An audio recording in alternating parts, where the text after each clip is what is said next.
Ladies and gentlemen, I have a very nice introduction of Bill Gates, and I'm going to deliver it to you in just a moment. But as always happens on these occasions, you have the chance to get just a little better acquainted.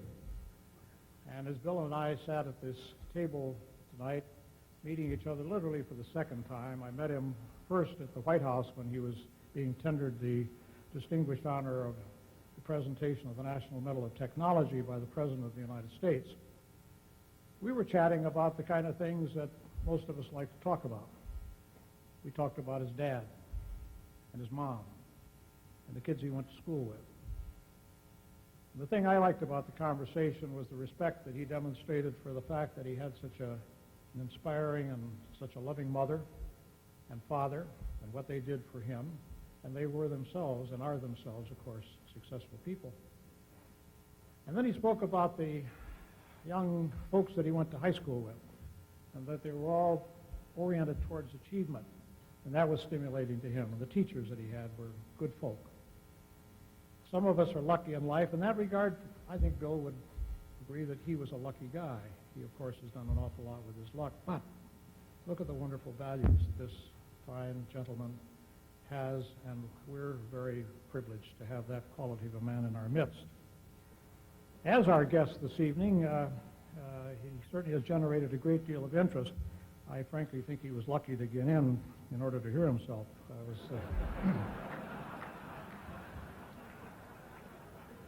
We almost sold your ticket, Bill, but we had just enough to make ends meet without that. Bill Gates, co-founder, chairman, chief executive officer, Microsoft Corporation, is personification of our hopes and wonders at the dawning of the age of cyberspace. A recent New Yorker profile says that Bill Gates dominates the computer industry the way that Henry Ford dominated the auto industry at one time. And now that the new technology is about to put us all on the information highway, Gates is in a unique position to shape the future again. Microsoft leads the personal computer market with its MS-DOS operating system, the basic software that translates commands into action. It runs on more than 140 million computers worldwide, and those computers exert a vast influence over the lives of all of us. William Gates was born in Seattle 39 years ago. Since he didn't seem to fit easily into the usual educational mold, his parents put him into Lakeside, an academically rigorous private school. And it was there that he discovered computers and met his future business partner, Paul Allen. By the 8th grade, he was writing programs and making money at it. Gates entered Harvard in 1973, only to drop out 2 years later, when he and Allen wrote a version of basic computer language for the new Altair computer, and founded Microsoft with the proceeds. In 1979, IBM turned to Microsoft to create a new operating system, and the age of the personal computer was at hand. A software competitor once called him one part Albert Einstein, one part John McEnroe. That's the part I like. And incidentally, he's a tennis player. And one part General Patton. His friend, William Buffett, admits, "I'm not competent to judge his technical ability, but I regard his business savvy as extraordinary. If Bill had started a hot dog stand, he would have become the hot dog king of the world." That's what Mr. Buffett says. Some observers wonder if Gates and company can continue to be far-sighted. They note that great empires, whether ancient like Rome's or modern like General Motors, tend to become complacent, forsaking austerity as they begin to believe in their own invincibility. Fortune writer Alan Duchman, among others, says, "Don't count on this fate befalling Microsoft, at least while Gates is in charge. The culture that got Microsoft where it is today remains remarkably strong, and the values are uncorrupted." Certainly, Microsoft's mighty stone shows no signs of gathering any moss. The headlines are full of its creating networks of multimedia, of interactive TV, of the highly touted objective programming, of creating even faster lanes on the information highway. And then there's that bold deal with Steven Spielberg's new DreamWorks enterprise and hints of far-out projects like wallet-sized PCs. Bill Gates' aim is to transform not just Microsoft or even the computer industry, but how people everywhere can tap into information. He calls it information at your fingertips. The idea is ambitious, he says. Any piece of information you want should be available to you. It is my pleasure to present the man who will be doing his remarkable best to make that possible sooner than we think, Bill Gates.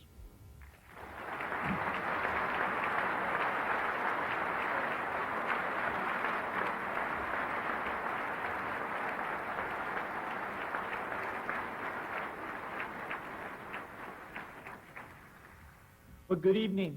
It's a great pleasure to be here. I'm very impressed with the group that's been pulled together. You're dressed very nicely.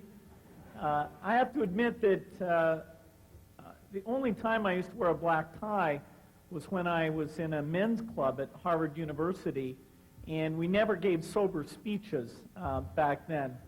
So other than I do, I've never said anything soberly in a tuxedo.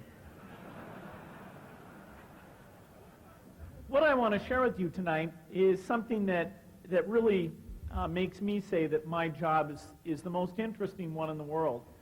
And that is that the world will be transformed with a whole new way of looking at information, a whole new way of communicating. We call this the information age, and I think that's a very apt description of what's going on. You can hardly pick up a magazine now without seeing this breathless discussion of the information highway.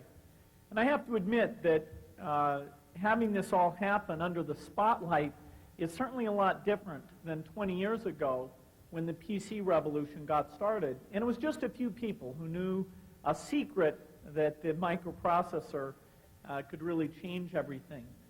But the stakes are very high. The opportunity really is incredible.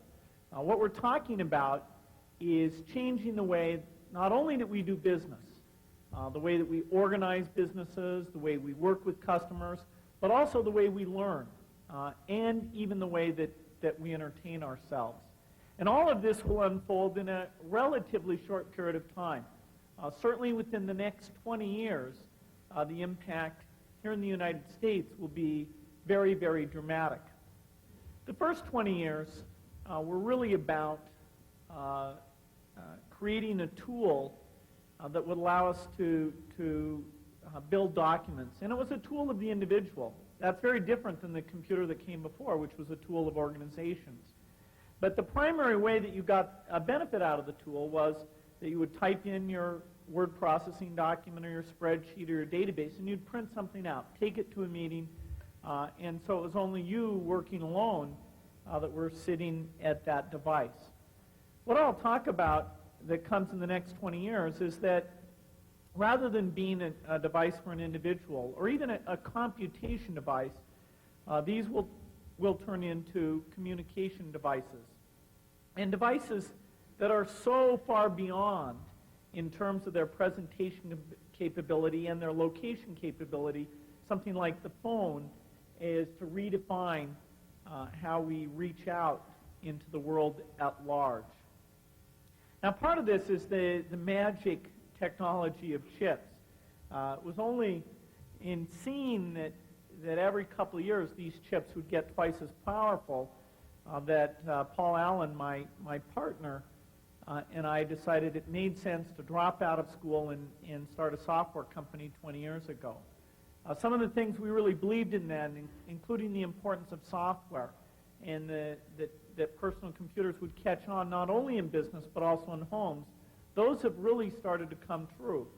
But our basic slogan, which was a computer on every desk and every home, will probably take the next 20 years before that comes about, because it's only as this rich communication tool that will have that kind of capability.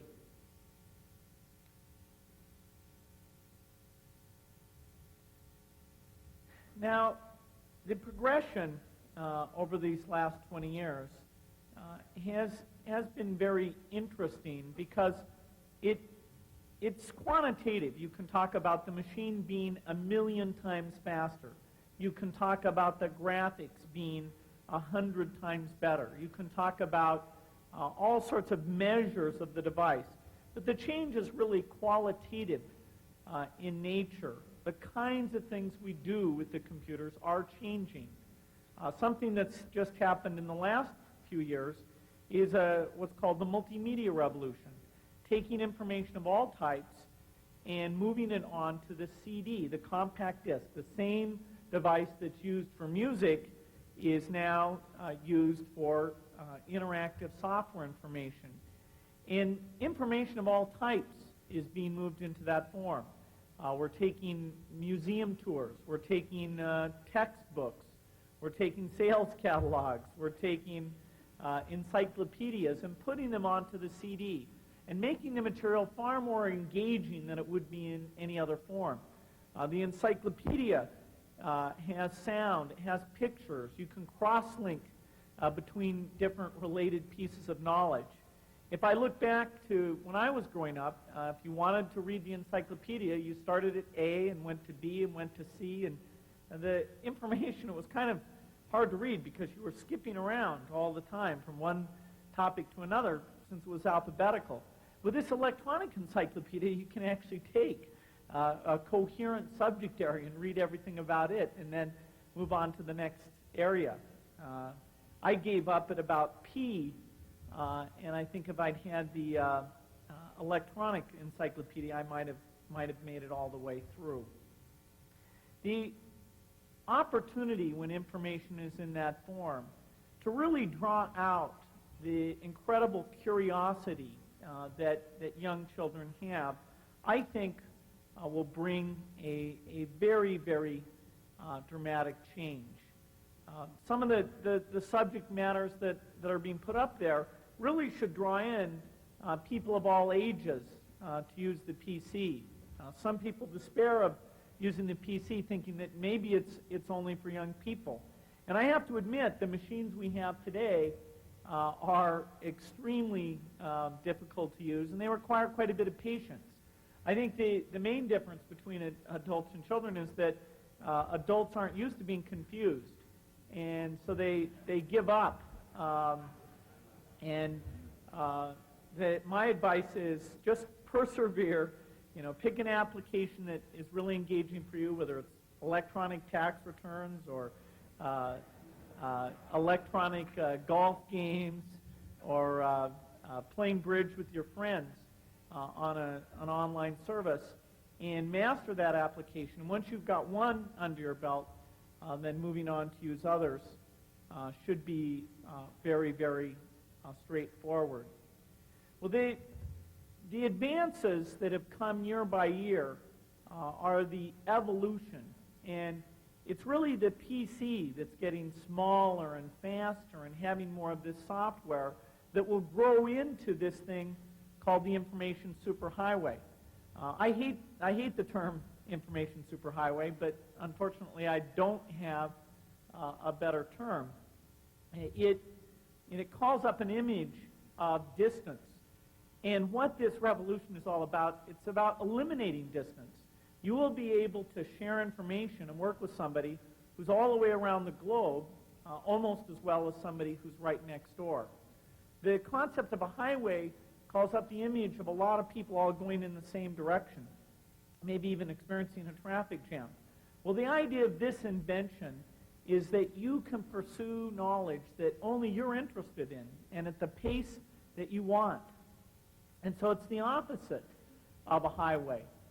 Perhaps most dangerously, the concept of a highway implies a very deep involvement by the government, perhaps even funding the creation of the infrastructure.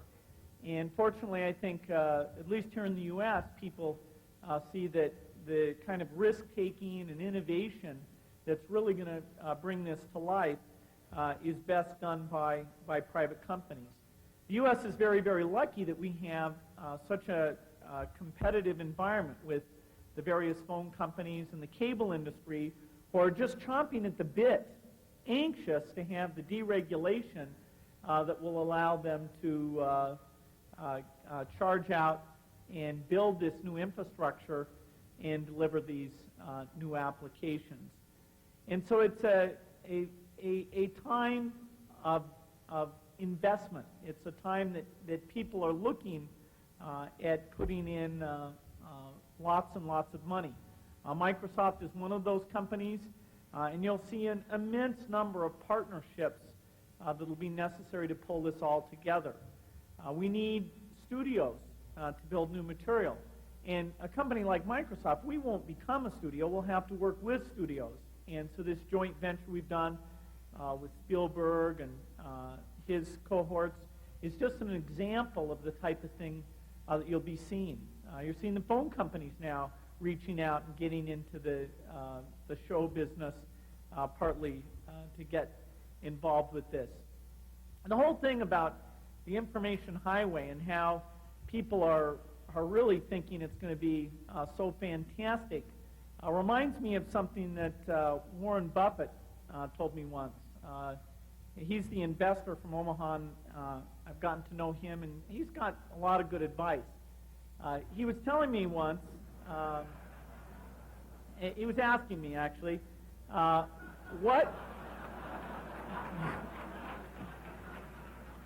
what should you look for in a wife? What's the most important thing to make sure you're going to be happy?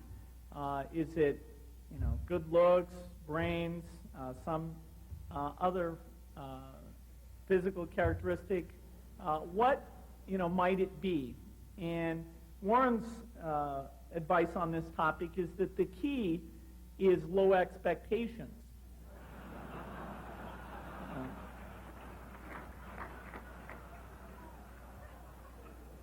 And so if we apply that to all this talk about the information superhighway, you can see we're off to a very bad start because the expectations are absolutely sky high. And I want to show you a few vignettes tonight, a few little video clips I put together to show you what I think are some ways that this achievement might be used. I assume we're seeing slides at this point. Good. So we'll move forward. One of the things that is happening with PCs is they are getting a lot better, not only at having rich information with the CD, but dealing with video information. In fact, at the Academy Awards, they were using our Windows software with some really neat stuff they've done there to control and set up the video displays. And even these movies like Jurassic Park are now being built with software. The dinosaurs there didn't really exist, I hate to tell you. They were simply built in a software model using a piece of software that we provide to the marketplace. And I wanted to just quickly, as the first little video clip, show you some of the video effects and things that people are doing, sitting at a fairly normal PC, putting video things together.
To create those things is something that will be literally in the hands of any kid sitting at home. You'll be able to call up a library of 3D models of animals and people And it'll have what's called a kinesthetic model, so that if you want to make it move, it understands the constraints and where the joints are. For example, that plane you saw flapping its wings, what they did was just call up a 3D model of a plane and take the kinesthetics, the joint model, from a bird and apply those to the wings, and then ask it to go through the flapping motion. So it appeared to be a very natural kind of bird-like thing. And so in the same way that today you can make a document on a PC that looks as good as a typeset document, something that 10 years ago would have been very expensive, anybody can build, this kind of rich video presentation will be available for any student, any teacher, any creator to put that together. I've got what I've called a technology roadmap here, and I'm going to show you in 4 generations how I expect this all to roll out. In the 1980s, it was the PC with a so-called character mode screen. Not a very friendly interface. You couldn't put up pictures whatsoever, and you had to memorize the arcane commands. Now, these machines were very successful. Millions of them sold, but as we look back, they seem very, very limited. What we have today is a more graphical approach. That's where this product we have called Windows comes in, and that's where Apple's Macintosh comes in.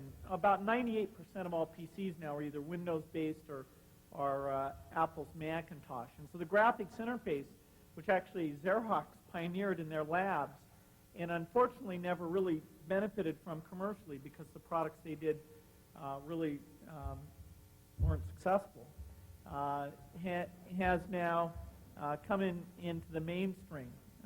It's a case where Apple and Microsoft owe a thanks to Xerox because the early research they did was so very strong. So we have the graphics interface, and we now have this library of multimedia titles that are becoming available. And it's not so much the specifics of that disk, but it's rather we're figuring out how to make information engaging in electronic form. If you have medical information, you want to look up a drug or a disease, how do you make that fun? If you want advice about cars or wines, how can you present that, or cooking information? So across all the different interests that people have, what's the electronic approach that makes sense? I'm sure a lot of you are also hearing about this idea of dialing up with a computer to an online service or a thing called the internet. And although those connections are fairly slow and you can only see text-like information, that is the wave of the future. To dial in, for example, and see all the checks that you wrote, and to see the bills. Instead of having the bill come to you in paper and you open it up and look at it and you write a paper check, you just get a little message on your screen that your gas bill is such and such. And if you think it makes sense, the computer will compare it to the previous ones and to your budget. If you like it, you just click and it's paid. It's done. It won't be paid too early. It won't be paid too late. Or if you have some concern, you click, you want to send a little message in, type in the message, and you'll get a response about whatever your question is. And so far more efficient for everyone involved than the kind of paper systems that we have today. And that's just one simple example, actually a fairly dramatic example, one where we've decided to spend $1.6 billion to merge with a company called Intuit, a great company that's focused on that area, in order to really further us playing a role in building software to put forward that kind of application. We think that people care a lot about saving money, planning for their kids' education or their retirement, and if you can really show them all their choices and make it very straightforward to make those decisions, then there's a substantial benefit there. So dialing in, whether it's to buy something or exchange mail, that is the beginning of this era of communications, where all these machines let you do your work out of your home or let you do it far away. They allow a company to go out and find a consultant very easily across the network and then collaborate with them by using the machine. Later this year, will take a step forward with the new version of Windows. It used to be codenamed Chicago, actually, and we got used to using that name because we've been working on this for about 3 years. But we finally decided to actually call the product Windows 95. It's got a theme of strengthening the system for communications, building the electronic mail in, and doing a lot of things to simplify the way people work with the machine. For any of you who've used a PC, you won't have any more configuration files or short file names, sort of the fun things that people have learned to put up with. One crazy thing about computers is when you have something that's really hard to use, people get used to it and actually like it. Sometimes they get upset when you take it away from them because it's in their brain somehow. Here we're doing quite a bit of that. This year will be a very important year with online services and internet. Businesses are thinking, how can they put out product information there? How can they relate to customers in a different way? And this is a revolution because in the past, the computers were always something that were inside the company. The way you ran the company internally, you might use electronic mail, you might use a database. Now we're talking about the boundary between the company and the customer, or the company and its suppliers, being very electronic. And for example, we'll be able to set these PCs up so when you call someone up, just the normal phone connection, you can also put information on your screen. So if you call up your lawyer to talk about a contract, you can sit there and as you talk, be looking at the contract and be making changes together.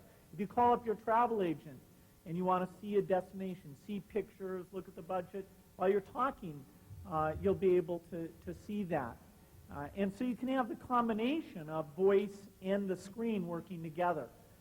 This next generation of modem technologies includes what's called ISDN. It's something the phone companies built a long time ago, in a sense without really knowing why they built it. And now the answer is clear, that PCs with this new technology will let people do some wonderful things using this kind of connection. We need to simplify the computer even further. The graphics interface, although it's a lot better than what came before it, you're often faced with a lot of menus that you don't know which item to pick. You have a lot of these little pictures on the screen. They're called icons, and you have too many of them unless it's a task that you do all the time. And so we want the idea of the computer guiding you, the computer stepping you through things, and we call that the social interface. It's amazing when you make a computer a little bit friendly how people will relate to it almost as though it has a personality. A very simple test that we did is we had people go and use a computer, and then we had the computer ask them some questions about how easy it was to work with. Then we took exactly the same thing, had people do it on the computer, and then had them switch to another computer but ask the same questions. And so it was a different computer asking. And people were far less kind, rating their experience when they got to switch computers because there was this notion that it was like they were criticizing the computer they'd been on. So it's a very natural thing for us to anthropomorphize various devices and want to think of it as having a personality. Well, with the right software, we can let you pick what kind of characteristics you want and get the machine to remember what you're good at, remember where you've been before, and really help you out. You know, people say to me, well, I can't use my VCR. How will I ever use this? Well, a VCR is very complicated. When you push the buttons, you have no idea what's happening. I mean, I don't care how smart you are. It's just a bunch of buttons. Here we have a screen that's guiding you along and really talking to you. If you pause for a moment, it picks up on that and wants to help.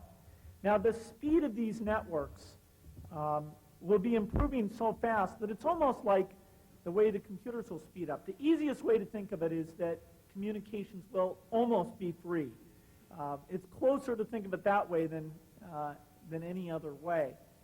It involves the use of optic fiber and some very advanced technologies, and this is where we're trying to get these phone companies and cable companies to go ahead and make this investment.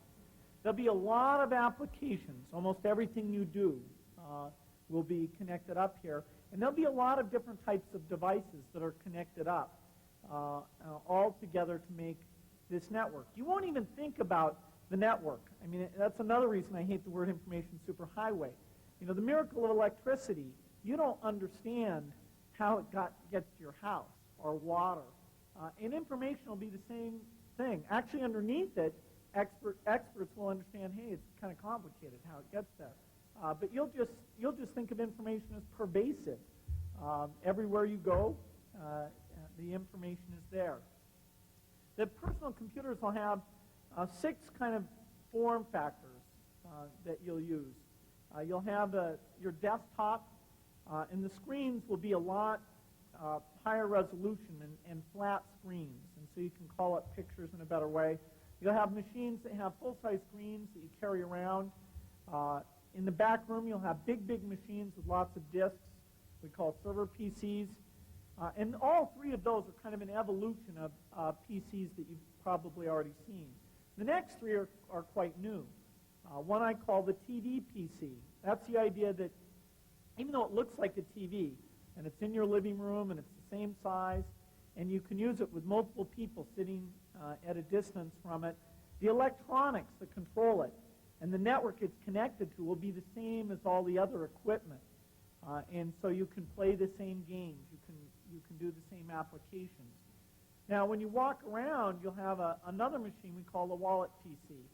That's because it replaces everything in your wallet. And finally, I mean, seriously, you won't need money because we'll have digital money. You already sort of have that with credit cards, but here you don't even have the plastic card. And you'll have it'll have a GPS locator, so you'll never get lost. You can ask where's the nearest McDonald's anywhere in the world, and it'll immediately have the right answer. So information of all types, your messages, news, all very straightforward. Take something like checking into an airline. Instead of having a ticket where you go to a counter, you'll just have your preferences for where you like to sit in your device. And as you walk on, basically, you'll get a little message saying, here, it's time to go. Get on. As you walk on, you'll get a message saying where you should sit. Or when you want to check out of a hotel, as you're walking out, it'll show you what your bill is, and unless you want to talk to somebody about it, you just accept it, and you're on your way. So as the infrastructure gets built up, a lot of simplification coming from these devices. I said I wanted to show you some examples, and what I've got here is a little movie I put together that's set almost 10 years from now, and it's going to show you first a home, then a school, and then a hospital. Quick little vignettes of what life might be like if all these advances I'm talking about take place. We start out in a home with a mother and a son in the morning. And you'll see they can call up different TV shows, they can shop, they can do games. We'll even see a lot of communication going on. So let's zoom into this home of the future and see what's different there. Identified the victim as Alejandro Rivera, a Peruvian sailor whose ship docked in Seattle early yesterday morning. Rivera was Aren't you found supposed to dead be working with on your single report for gunshot. world cultures? Yeah, I am. Mm-hmm. This is not it. Yeah. Turn it off. Thank you. It's a nice look, Mom. Oh, don't even start. I have a video conference later today. They can only see this.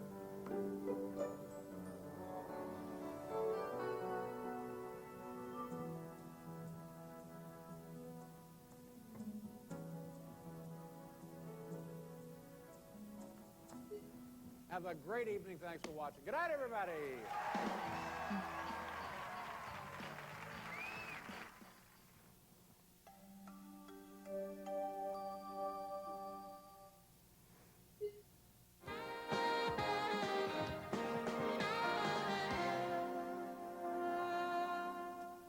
Everyone keeps in touch by email, but some people have never actually met their closest confidant in person.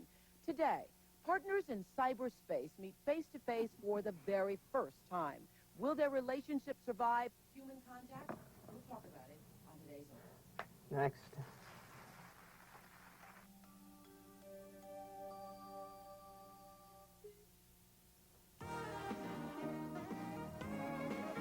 Good morning. It's November 14th, 2004. Welcome back to CBS This Morning. I'm Harry Smith. Good morning. I'm Paula Zahn. This morning, the latest on the transition at the White House. We're going to be taking a close look at the president-elect's plans for the nation and learn why she says it is time for a change. We'll also let you check out 2 hot new movies, and Mark McEwen's going to show us if it's going to be hot anywhere today. Good morning. Sorry, Harry. Bad news. Not a pretty picture. I'll be back with the whole sad story for you in just a few minutes. Or click those buttons right now for my national forecast, or a look at your local weather. What does this project do, actually? Tomorrow, 5th period. Jackson. I know, but I work best under pressure. You know, if you just learned to plan your time a little bit better, you wouldn't have to do everything At at the last minute, I know. Right now, we're going to look at this morning's choices for you on CBS This Morning. An in-depth look at the incoming administration. Is the first husband in line for a cabinet Seriously, Jackson, are you going to be able to get this done? Yes. On time? Yes. Or our money editor, John Stair, takes you to a restaurant that is actually cheaper than eating at home. 10 generations need something more. match the extraordinary success. Something real that the other kids can actually touch. The new comedy, I'm Just Dead, or the interactive hit Jurassic Park 6.1. For years now, you've heard me talk about ways to save money by doing things yourself. But when it comes to lunch in Yates Center, Kansas, you're much better off leaving it to Franny. Everyone wonders how she does it. That like that.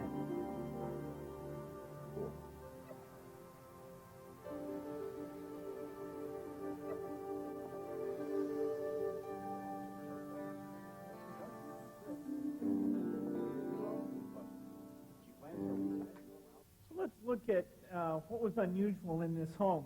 First, the mom had a wall panel that she could select any activity, and immediately the security system, the lights, the temperature would be controlled for that. So she said she wanted to go over to the TV and do some work, and immediately that got set up. When she got to her TV, the show she'd been watching last night was still there. She could watch the rest of the late show because you don't have to be there when the show is on. And then she went over to her menu of her favorite shows, and the ones where there was a new episode that she hadn't seen yet were lit up. She chose Oprah and watched that for a little bit, and then got the news up where it was interactive. Interactive in a very straightforward way, where stories that she was interested in she could hear in depth, others she could skip over. And you know, if she thinks the weather's repetitive, she'll just skip right by that, or choose exactly what she's interested in. Now, over in the kitchen, her son was doing that last-minute homework, calling up some Peruvian art at the local museum, and following some links to a museum in Mexico, and actually then asking the system if there was any place nearby where he could buy a replica of one of these artifacts. And he was shown a map and told there was a place downtown that he could go and get that. And so that's what he's decided he wants to use for his homework assignment. Now, when we think about schools, one thing that's fascinating is that the ability of teachers to share their best ideas, their best ways of presenting knowledge with each other, today it's quite limited. And here where you have the digital media, it will become very straightforward. You can reach out to a library of what other teachers have done, or a library of basic facts and pictures, and pull things together in a very customized way. Students can navigate the information and be quizzed on the information. Even people who are out of school or parents can get involved in the process. So let's go ahead and look at another vignette.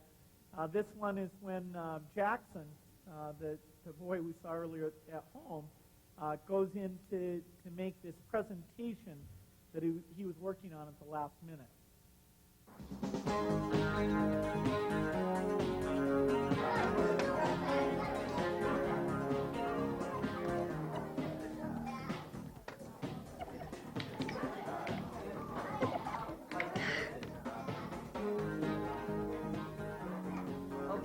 people.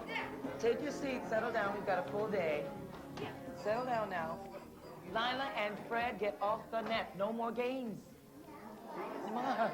Thank you. Thank you. Mr. Ballard, I do believe you are first.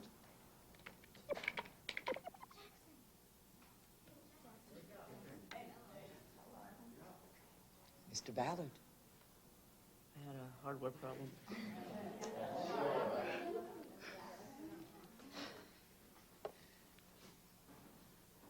Okay, my report is on pre-Columbian art. We find this kind of art in Peru, where we studied the Incas, right there.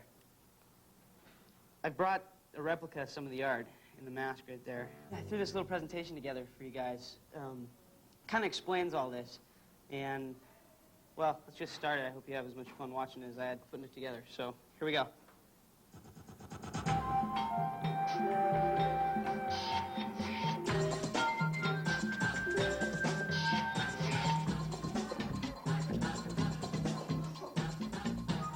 Most of what we know about this culture, we know about them from their art.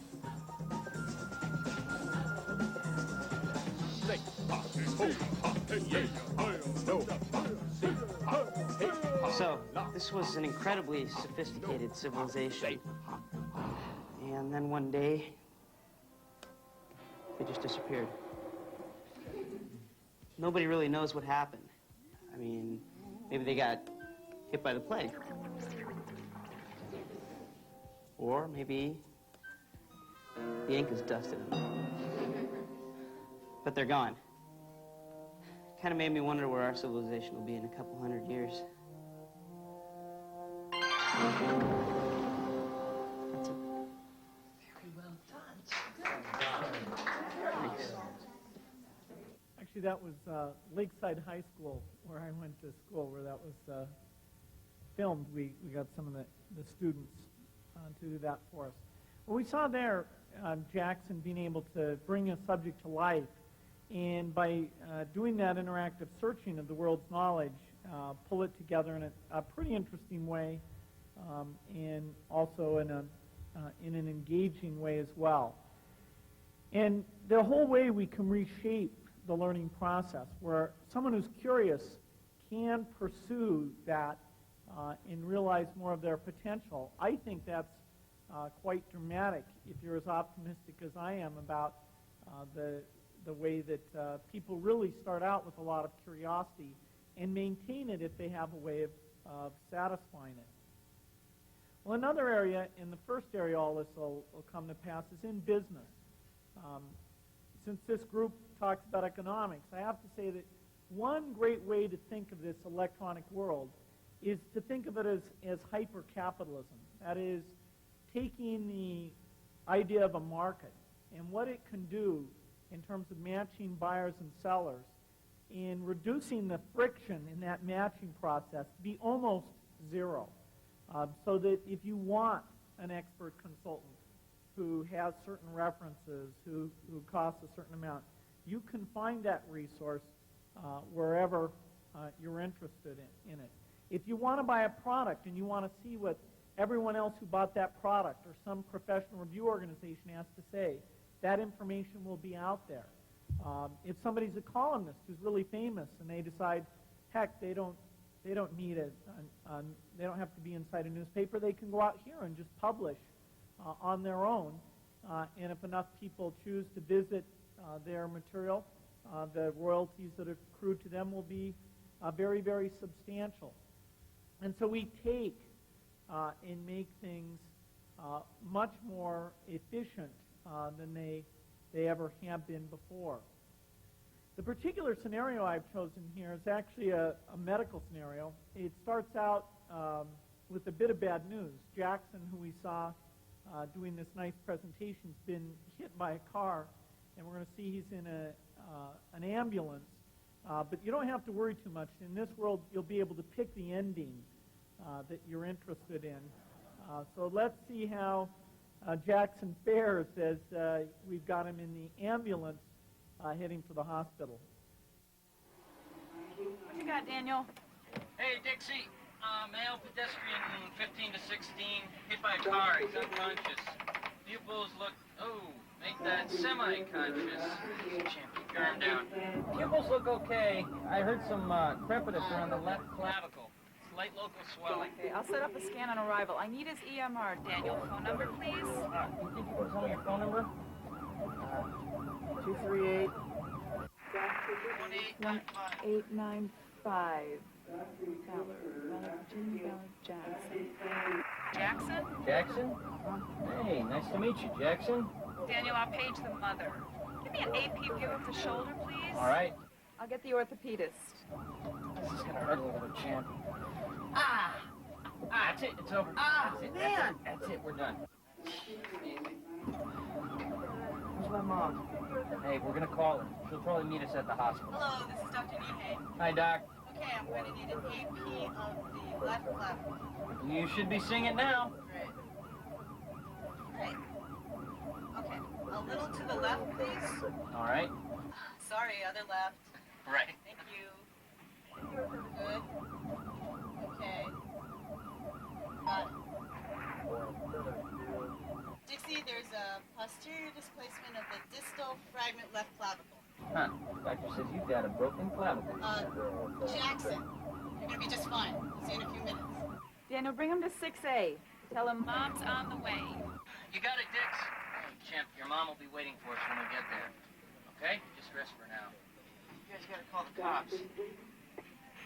Yeah. Yeah, okay. Sure, we'll call the cops. Just take it easy for now, huh?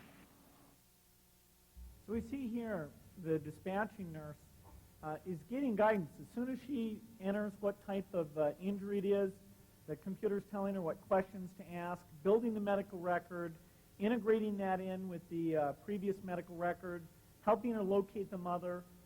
As soon as she knows the type of problem, she asks for a doctor to come on, and that doctor could be anywhere in the world that she has access to a screen, and she's volunteered to be on call. She comes in, sees the same data, offers her advice, and everything's set up, prepared in advance, which is a dramatic change in terms of how those things are done today. Now this, as I've said, will take time. This year, we're doing a lot to understand electronic information. Next year, we'll have a lot of trials where these high bandwidth connections are being built.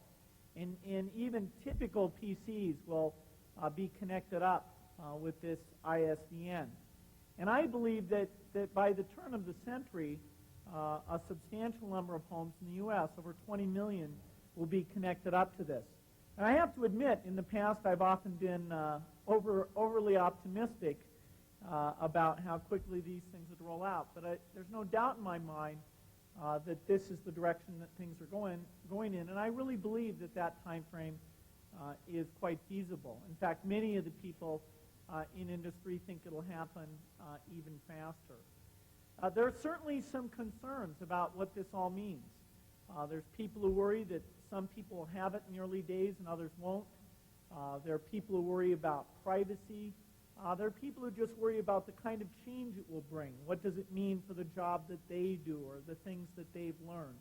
And all of those are very legitimate concerns.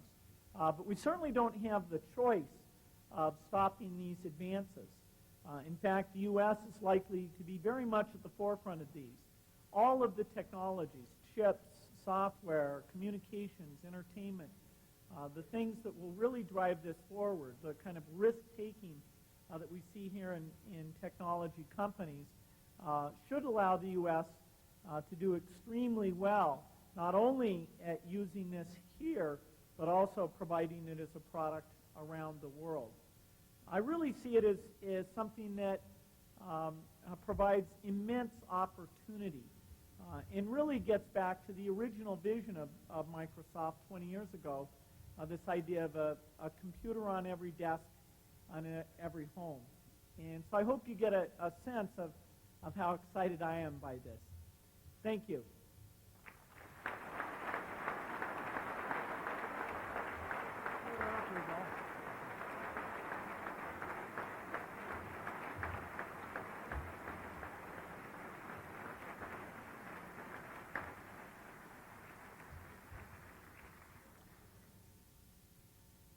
Bill, you're a great business leader. We'd like to ask you to kind of take yourself inside of yourself for a minute, and I'm going to ask you a couple of questions that I think will be a nice platform for you to tell us a bit about how you perform as a leader and a businessman. Leo, you and I were having a little discussion before the talk started. Where do you spend your time? Technology, administration, law? How do you lead from your position and otherwise associate with your fellows and ladies? Well, the most important thing for me is making sure we hire the right people, and that the vision of the company, everybody really understands where we're going, and that I tune that vision according to all the different ideas that exist within the company.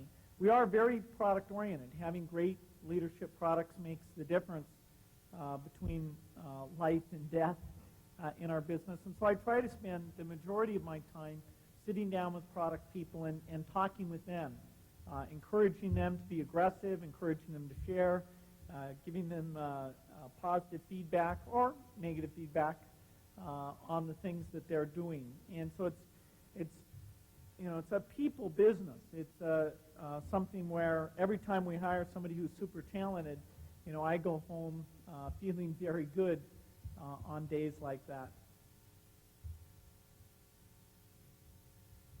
I understand, Bill, that you do have a symbolism in your office, a significant picture of Henry Ford. And I also know that you have been a great student of the Alfred Sloan messages that guided the General Motors company. By coincidence, they're automotive companies. Can you give us a little insight as to what is the message that comes through from your review of the affairs of Henry Ford and the messages that you've helped to impart to your company via the teachings of Alfred Sloan? Well, I think of the two, probably Sloan is the better to learn from as far as how to run a company. Henry Ford was an incredible inventor, but this whole notion of when you get a very large company, how do you organize it? How do you give people the empowerment to feel like they know what they're doing and yet have it in the framework of an overall coherent policy? I think General Motors was the first modern corporation to really face that challenge, and I found it somewhat inspirational to read how Alfred Sloan dealt with that and kept a lot of talented people he had around, like Kettering, tried to keep them motivated even when policies didn't go exactly the way that they were interested in. He had a vision of his business, understanding things like how used cars would come in or how new technology would come in and affect things. And although I really believe there's no magic rules in business, every company has to be organized according to its particular needs and even to some degree around the kinds of great people that they've had brought in. I do think that you can get a lot of insight by reading about a lot of different businesses, and so that's an area that I've enjoyed doing a lot of reading. I also like to read about scientists because I think there's kind of a purity of achievement, of measurement, of how they just go off and think about things. And I like to take at least 2 weeks a year where I just go off, think about the company, read quite a bit, and eventually at the end of that week where all I've been doing is thinking, come up with a couple memos that kind of crystallize my new ideas. And when I go off on these weeks, people are always kind of worried, what might happen. We might decide to do something new and crazy, but that really kind of renews me and has been a key part of my doing my job. The Microsoft organization has a reputation of being a rather ferocious environment, meaning there's a lot of very vigorous activity. I understand that the work ethic has been captured by some of your people's quip that we work half days, any 12 hours that you select. Now that's a pretty demanding environment. Is this an institution which maybe has also a quest for a little kinder and gentler internal environment, or is there going to be a high pressure in the software business forever. Well, it's incredible when you have immense success. People they really infer a lot about, you must have done things a certain way. Particularly journalists have certain thoughts about that. And this idea of hard work, I believe in it a great deal. But I have to say that given how engaging our work is, how we can see what it's doing, how it's a new business, and so we're always having to think through new things, we spend a lot more time getting people to work less than we do to work more. I mean, somebody you really have to say, please work more, they're probably not, that's not going to be somebody who's a major contributor. Because we want to be very long-term in everything we do and have virtually no turnover at the key positions within the company, we spend a lot of time telling people that they need to make their jobs sustainable, and how can they delegate things, how can they go and take some time. So a lot of people come into my office really concerned about things that are going on. My advice to them is just to get away from it and take some time off. We do like to hire people who are energetic, smart, and believe in the potential of what we're doing. But because they're learning so much, keeping them around in a way that they'll be there 10 years or 20 years hence is the thing that we have to optimize for. Bill, the American software developer and producer seems to lead. Is there something about Americans that are inherently going to be the best in software, or are there some great strengths in software elsewhere in the world?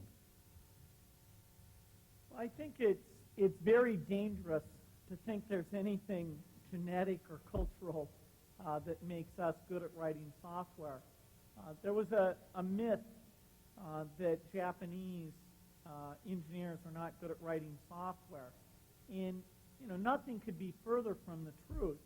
I think if we want to look to the seeds of success that have made the U.S. dominate this industry more than any industry I can think of, where out of the top 50 companies, 45 of them are based here in the U.S., it really has a lot more to do with risk-taking and venture capital. And once an industry gets going in a country, particularly software, you get the infrastructure, you get the focus there. And this is the most competitive, the most demanding market. And so if you have a product that succeeds here in the U.S., it's actually reasonably straightforward to take it outside the U.S. And sell it there. But whether it's India or Japan or Germany, wherever, people are, every country is pretty equal as far as I can tell in this ability to write software. And so as we look ahead and we see a convergence of kind of content and software, companies like Sony, Matsushita, Nintendo, a number of fine Japanese companies could be looked upon as major contributors or even competitors in this business in the years ahead. Your product is widely accepted all over the world. But what is the profile of a global corporation in the software business? Are you going to have operations all over the world, distribution, translations? What's the nature of the globality? Well, a lot of people who write about business imply a very specific meaning to the word global company. And we don't meet the strictest definitions of that because a number of our products are engineered for the U.S. market, knowing that with rather straightforward changes, including localization, those products can be sold on a worldwide basis. And so we make sure we win in this market, and then we're able to take them elsewhere. Now, we're having to moderate that somewhat and become more global as we get into new product areas. Take something like banking. The partners, the practices, they're very different around the world. Even take something you'd think would be straightforward, like the encyclopedia. Well, the history of the world is different in the UK than it is in the US. The whole notion of who invented various things and how things proceeded, and not to mention how things are spelled, is somewhat different. And so as we're building, we are, for the first time ever, putting an encyclopedia into 8 different languages and trying to share as much as possible. We're having to get lots of experts from inside these different countries. And an experience I had recently is I was in France, and somebody was saying to me, you know, Microsoft, you're a lot like Disney. Well, in every other country, or at least in the U.S., that's a compliment. Oh, thank you. Yes, we are. We're a lot like Disney. But in France, it's sort of cultural. They're an icon of cultural imperialism. And we run the risk of being labeled the same way if we're not very careful as we build things like social interface where we have personalities, or kids software where we have humor, or our cultural themes, or even these reference products that we're building and counting on a lot of our growth for. We're going to have to draw in people from other countries. So our life in word processors and spreadsheets has been a lot simpler, just to looking at the needs of one market and knowing they'll work elsewhere, and we won't be able to do that in years ahead. You've been a bit in the news about intellectual property overseas. What's the intellectual property situation around the world?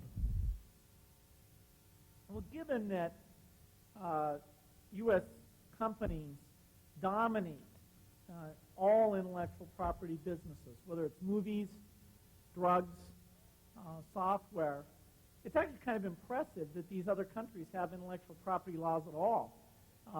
And it's seriously, it's a net cost.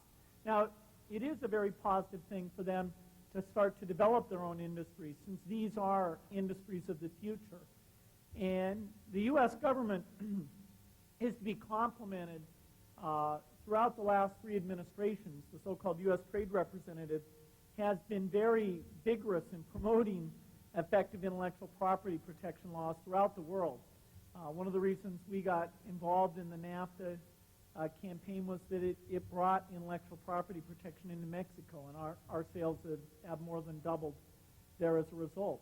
Likewise, the GATT Treaty brings homogenization of relatively strict intellectual property laws around the world, and so it's, at least for us, it's a very positive development. There's still a lot of software piracy that goes on. In a country like Russia, you're lucky to sell 2 copies of a product, and there's work to be done. But the general trend is quite positive in adopting these laws and getting piracy to be less and less. Quite a few of the examples and anecdotes that you showed us on film and or described were focused on the consumer market.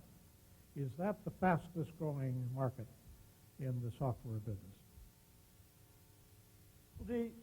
The business market is by far the biggest part of the market today.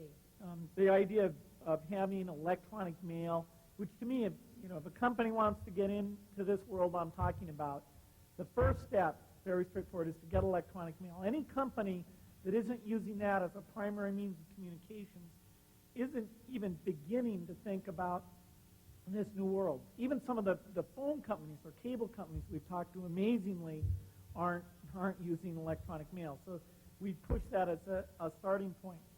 The home market will be very big, and it will grow quite a bit. The two aren't as separate as you might think, because the kind of security and richness you need to create this big network that reaches out into homes, that's exactly what corporate customers want. They want networks that are ultra reliable, simple to administer, can manage large databases and lots of users. And so in fact, these private corporate networks, as they're being more and more connected to each other, that sort of grows into this large public network.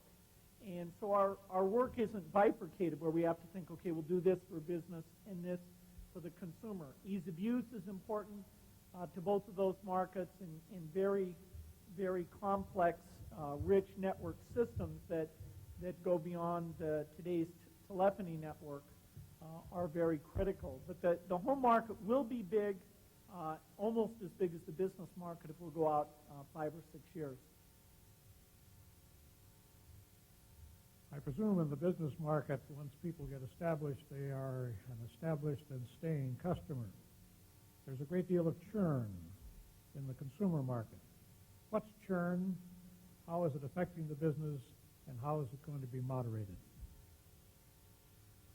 Well, when you have a subscription-type product, people signing up for the encyclopedia and to get it yearly, or trying to convince even a business customer to pick up the latest version of the product, that's a challenge because the effort to go and get the product, to install it, it takes a lot of time. We need to make that a lot easier. Now, once you've started to use one company's word processor, there's a lot of value to continuing to use it.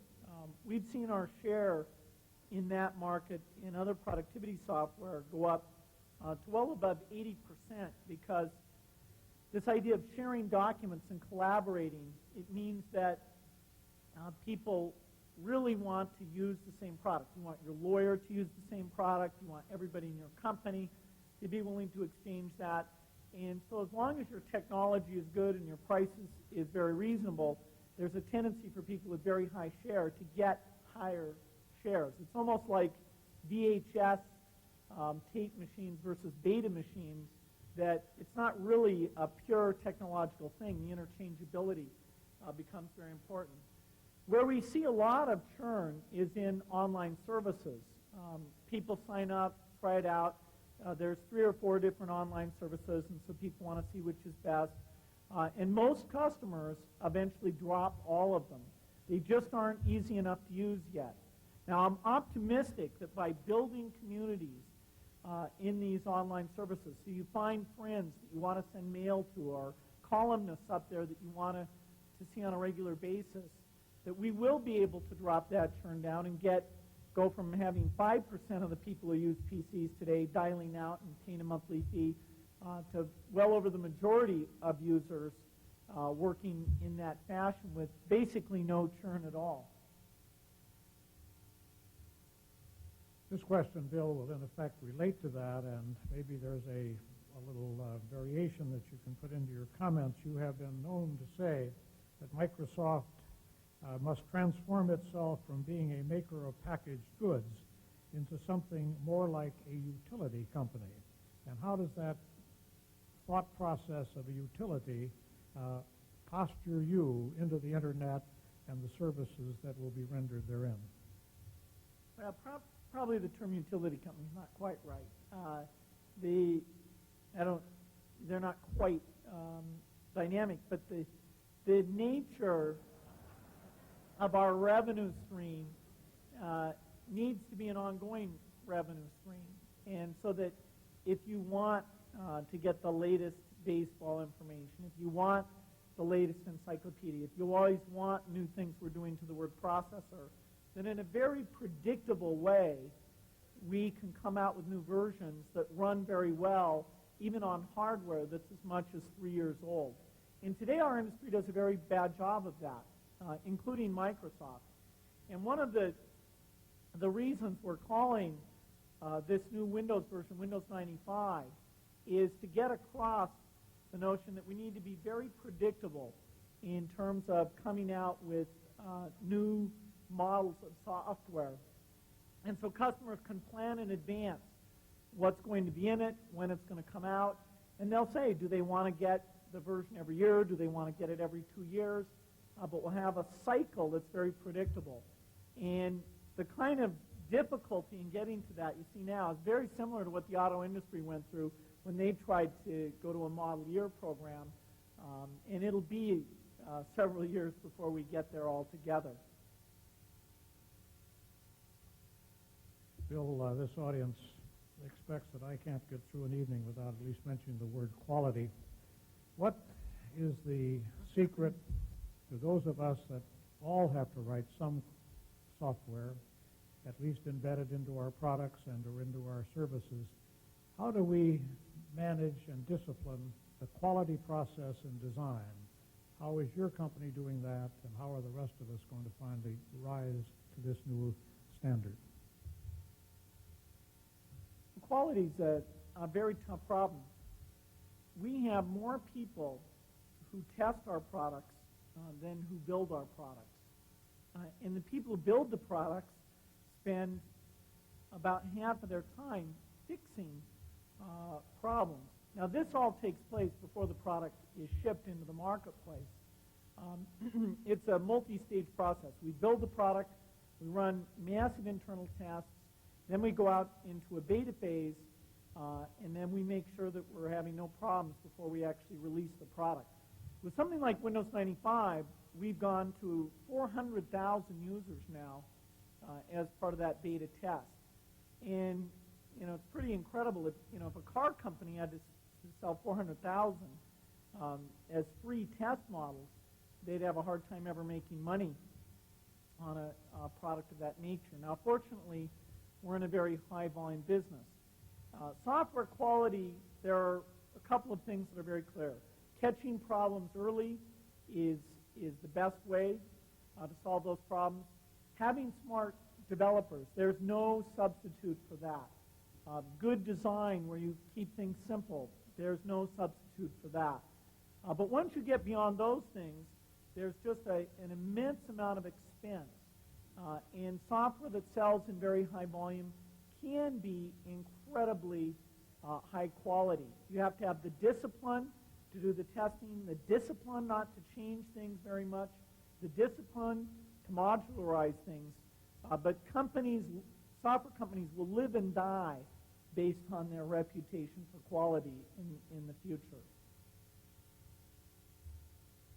Well, you are the personification of quality, Bill, and we thank you very much for coming here. I'm going to ask you one remainder question in just a moment. But ladies and gentlemen, because we are such a large aggregation of people, I'm going to ask if, as I excuse Bill in just a moment, because he does have to get to an airplane, that we would remain seated for just a moment. Otherwise, if we crowd things and or if we gather around him, that will simply delay his ability to get back to his home base yet tonight. But Bill, my last question is a personal question. Do you really fly coach? Well, I'll be in coach in about an hour, flying back. You know, there's nothing magical about it. I mean, it's just a practice that we've had to have a certain culture that's what we call a weenies culture, not a shrimp culture. And that it extends to a lot of the things we do. Spending a lot of money isn't the key to having a great software product. Now, there are a few things that are worth lavishing money on. We give everyone their own office, which actually in the technology business is very rare. The use of cubicles is almost a standard. But we feel that people, if they want to think, if they want it to be quiet, if they want to personalize that space, you know, these are creative people. The quality and the creativity is all based on them enjoying their job and wanting to stay with that. So we do spend a little bit extra to give them a fun work environment. It's almost a campus-like setting that we're in with everybody with those offices. Now, and there's a few traditions like free soft drinks. You can get, you know, Jolt Cola anytime you want. It's just one of the perks. Any soft drink, not just that particular one. But beyond that, you know, we just want to set a certain discipline that even as a profitable company, we can maintain. Our profitability is quite unusual. When I was starting the business, I used to think, yeah, these pharmaceutical companies, we should be like them. They have 15% profitability sustained over a period of years. And then I thought, well, they really have patent protection. Maybe we can't do that. Maybe we can do 10%. Well, in the business of software, if you're lucky enough or smart enough, whatever, to make hits, the economics are very positive. So we've run at a 25% after-tax profitability rate for a period of 5 years now. We always tell the analysts that this is the last year. And that's very much in keeping with our philosophy. People were coming up to me today and saying, well, isn't it great about your stock? And I was saying, yeah, it's too high. It's terrible.